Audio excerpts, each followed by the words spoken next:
ادھر ہے نا؟ ہاں جی ہاں. بھائی صاحب کا سوال ہے کہ وہ جاننا چاہتے اسلام اور راجنیتی میں فرق کیا ہے.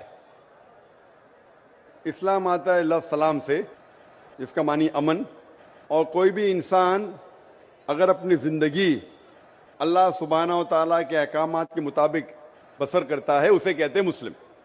اسلام مطلب امن حاصل کرنا اللہ سبحانہ و تعالیٰ کے احکامات پہ عمل کرنے کے بعد.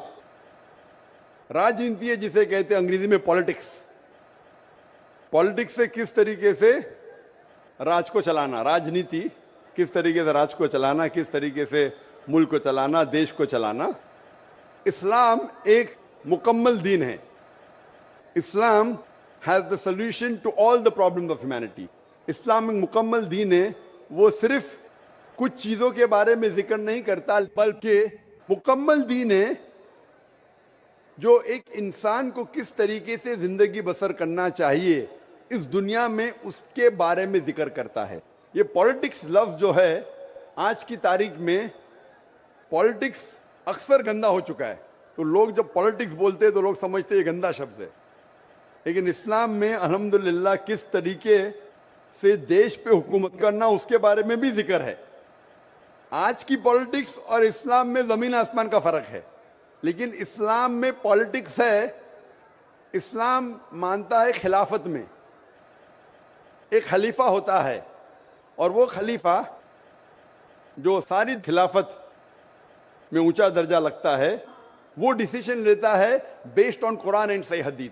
تو قرآن جس طریقے سے ہر ملک کا ایک کانسٹیٹیوشن ہوتا ہے، آخری کانسٹیٹیوشن دنیا کا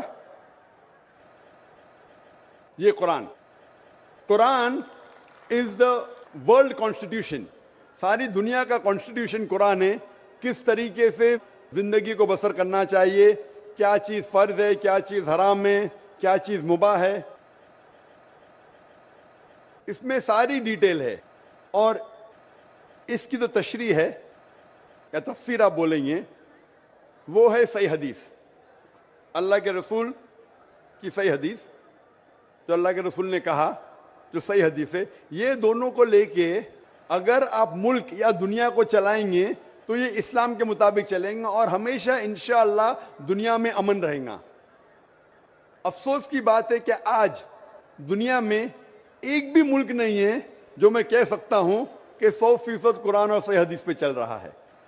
ایک وقت تھا محمد صلی اللہ علیہ وسلم کے دور میں اور ان کے انتقال کے بعد پہلے 4 خلفاء راشدین حضرت ابو بکر، حضرت عمر، حضرت عثمان، حضرت علی، may Allah be pleased with them all، یہ دور سب سے سنہرا دور تھا.